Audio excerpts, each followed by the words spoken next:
Life Stories brings you an unforgettable tale of love, loss, and the relentless pursuit of justice. In today's story, a grieving father refuses to accept the official explanation for his 10-year-old daughter's tragic death. Determined to uncover the truth, he embarks on a journey filled with heartbreak, courage, and resilience, exposing a shocking system of neglect and corruption. His unwavering love for his daughter leads to a fight for justice that inspires change and hope for others. Subscribe to Life Stories and join us as we delve into today's powerful and emotional story. The sun was high in the sky, casting warm rays over our quiet street in Columbus, Ohio. Our neighborhood wasn't anything remarkable, just a collection of modest houses with white picket fences and tidy lawns. It was the kind of place where everyone smiled politely but rarely took the time to truly know one another. I never gave it much thought. My world was much smaller, revolving entirely around my 10-year-old daughter, Grace. She was my light, my joy, and the reason I got out of bed every morning. That day started like any other.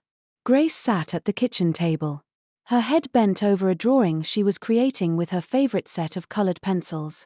I stood by the stove, flipping eggs and sausage, listening to her hum softly as her pencil moved across the paper. "What are you working on, sweetheart?" I asked, plating her breakfast and placing it in front of her. "It's us," she said, holding up the half-finished picture with pride. "You and me, standing under a big tree. Look, I even drew your muscles," she giggled, her eyes sparkling with the kind of happiness that only a child can have. I couldn't help but laugh. "Make sure you get them right," I teased, flexing my arm dramatically.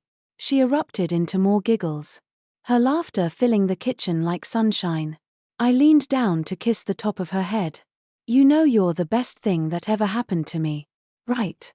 Grace looked up at me with a grin that could melt ice. "And you're the strongest dad in the world." That was the last time I heard her laugh. By mid-afternoon, Grace had begged me to let her go to the playground. She loved playing there. And though I had a mountain of paperwork waiting for me at home, I gave in. "Be careful." "Okay," I said as she grabbed her sneakers and headed out the door. "Don't stay out too long." "I won't," she called back, her voice fading as she ran down the street. I tried to focus on my work, but I found myself glancing at the clock every few minutes, an unshakable feeling of unease creeping over me. When the phone rang, I already knew. I knew before I even picked it up. The voice on the other end was calm, professional. "Mr. Williams, this is Officer James from the Columbus Police Department. I'm afraid we need you to come to Memorial Hospital immediately. It's about your daughter." I don't remember the drive to the hospital. My mind was a blur of panic and denial, my hands gripping the steering wheel so tightly that they ached. The waiting room was cold and sterile, smelling of antiseptic and despair. A nurse approached me, her face sympathetic but distant.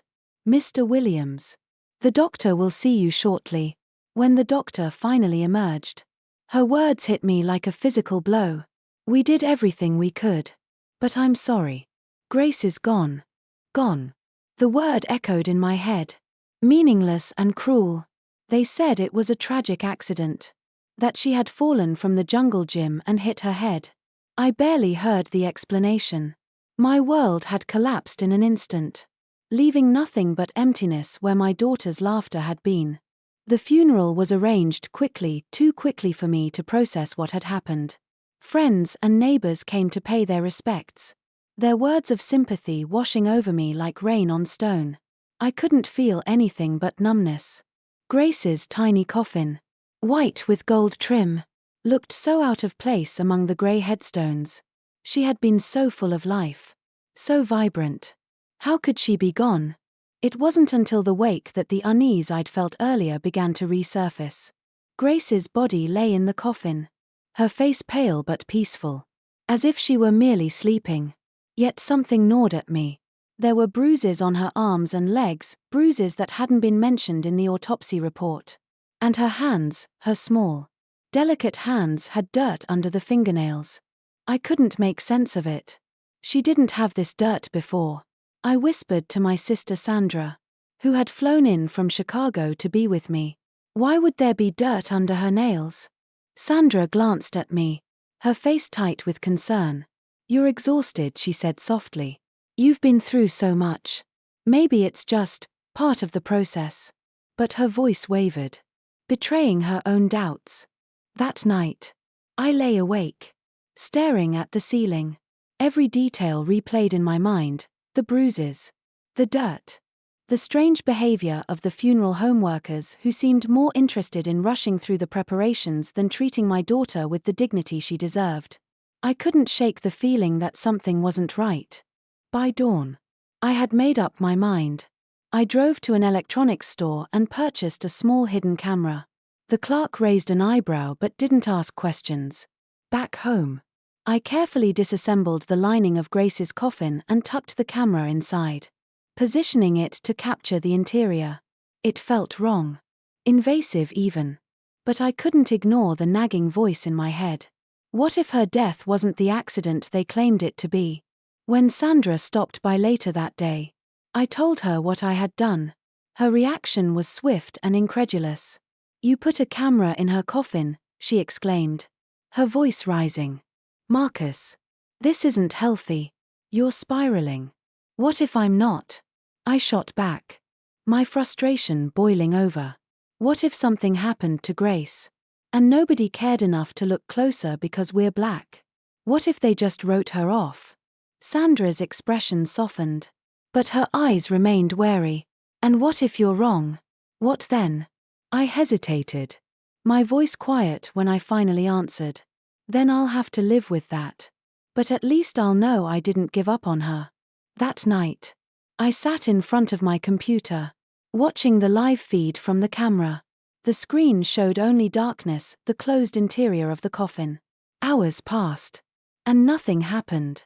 I told myself I was being paranoid, that I should turn it off and let myself grieve. But just as the clock struck midnight, I saw it. The faintest flicker of movement. So subtle I thought it might be a glitch. Then came the sound, a faint scraping, like nails on wood. My stomach dropped, and my breath caught in my throat. I leaned closer to the screen, my heart pounding as I strained to see more. There it was again, a shadow passing across the frame, followed by the muffled sound of something moving. What I saw and heard in the moments that followed would change my life forever. The sound wouldn't stop playing in my head, the faint scraping noise, the shadow flickering across the screen. It wasn't an animal. It couldn't be. Whatever was happening, it was coming from inside Grace's coffin. My hands trembled as I rewound the footage, watching it over and over again. Each time, I convinced myself it had to be a technical glitch or a trick of the light. Cameras malfunction all the time. Right. But the sound, the deliberate, rhythmic scraping, was unmistakable. It wasn't random. And it wasn't natural. I didn't sleep that night. I couldn't. My eyes stayed glued to the screen, waiting, watching, hoping for something, anything that would explain what I was seeing. And then, around 2 a.m., I heard it, faint, muffled voices. They were quiet at first, like they were coming from another room. I leaned in, turning the volume up until it was so loud that it hurt my ears. Quick, one voice said. Cold and detached. They won't even notice. My heart stopped.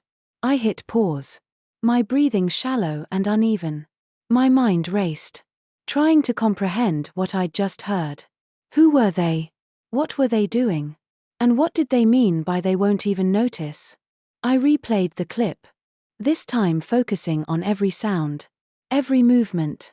The voices continued, growing clearer with each loop. Don't make it harder than it has to be, said one. Another voice, rougher and lower, added, just get it done. I sat back in my chair, numb with shock. Someone had tampered with Grace's body. Someone had been in her coffin after the funeral. But why? And who could be so cruel? So indifferent? The next morning, I called Sandra. my hands still shaking as I explained what I had seen. "You need to come over," I said, my voice barely above a whisper. "I can't handle this alone." She arrived within the hour, her face pale and drawn. I showed her the footage, rewinding it to the exact moment the voices started. By the time the recording ended, her hands were trembling as much as mine. "This is insane," she whispered. What do we even do with this?" "We go to the police," I said firmly.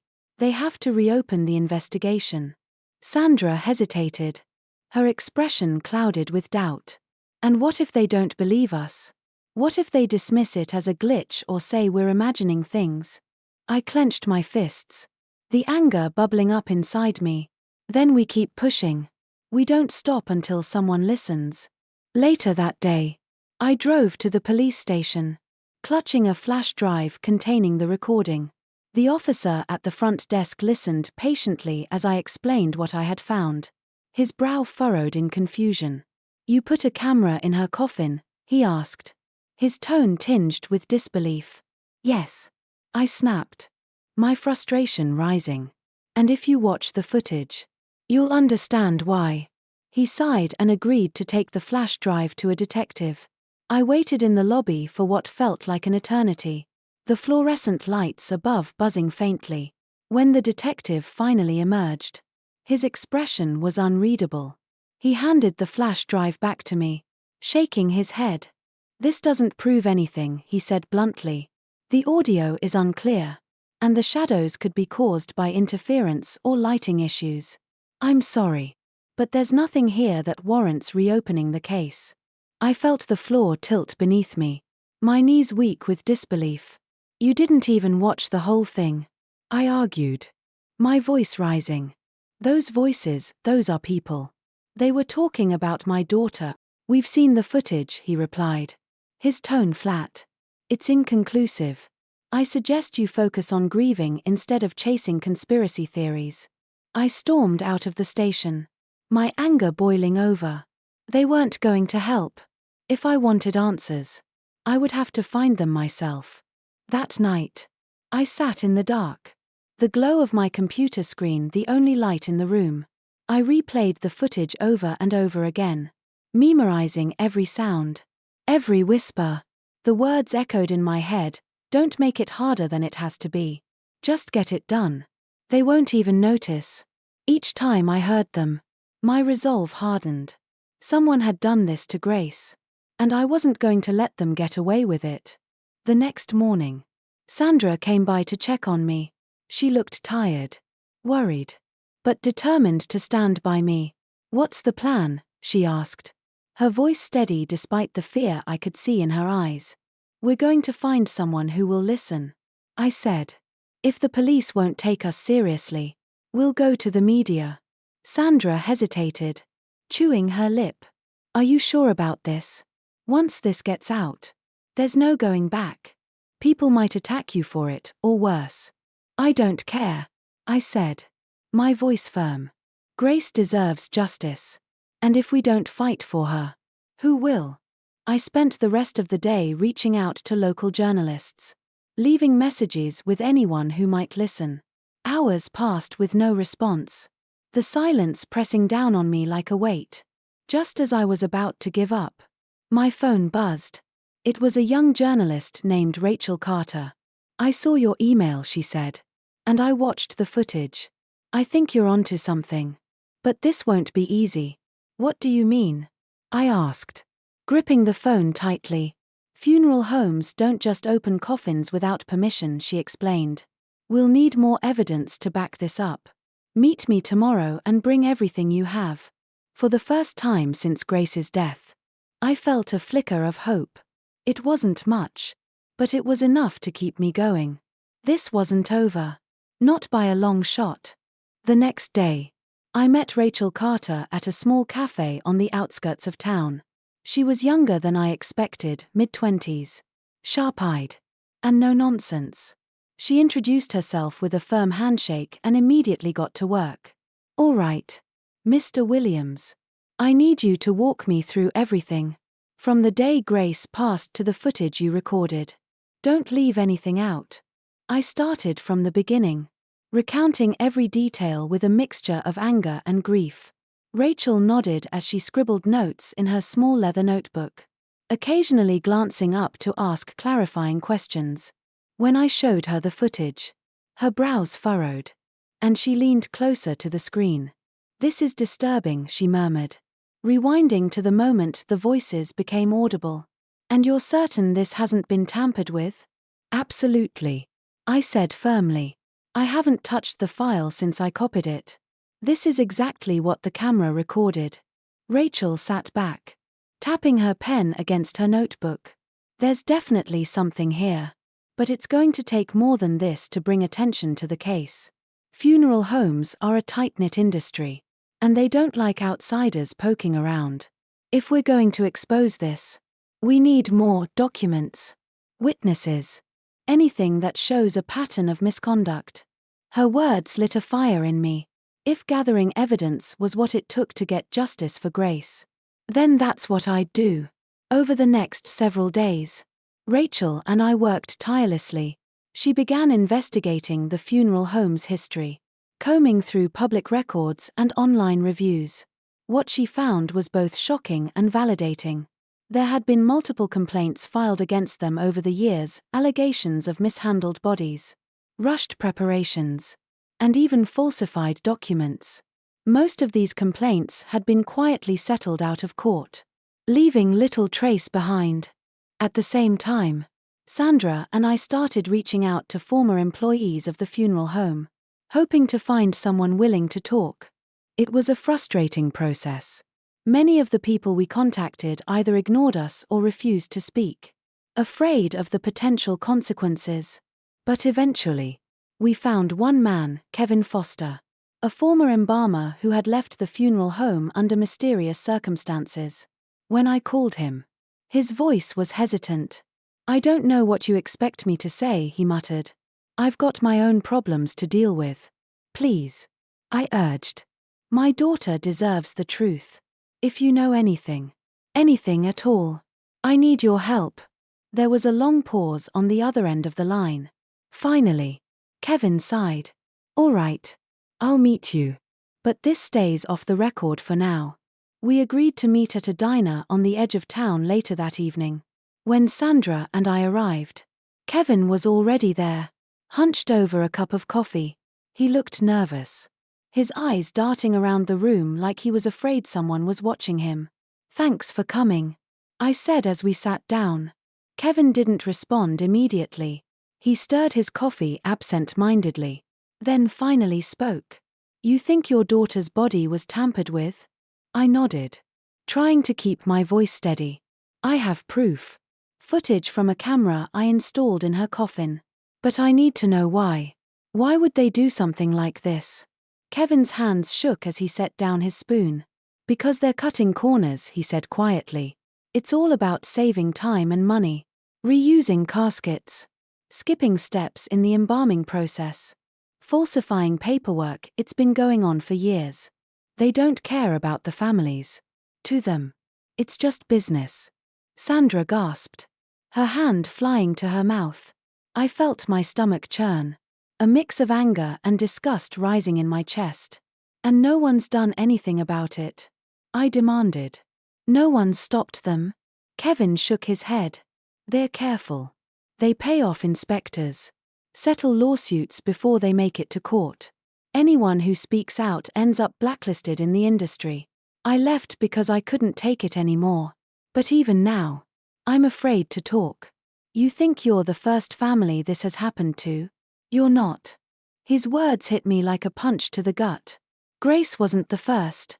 How many other families had been lied to, their loved ones disrespected, and their grief ignored? "Will you go on record?" Rachel asked, her voice calm but firm. "We need someone to back up what Marcus is saying. Without a witness, it's his word against theirs." Kevin hesitated, his gaze darting to the window as if he expected someone to burst in at any moment. I don't know. I need time to think about it.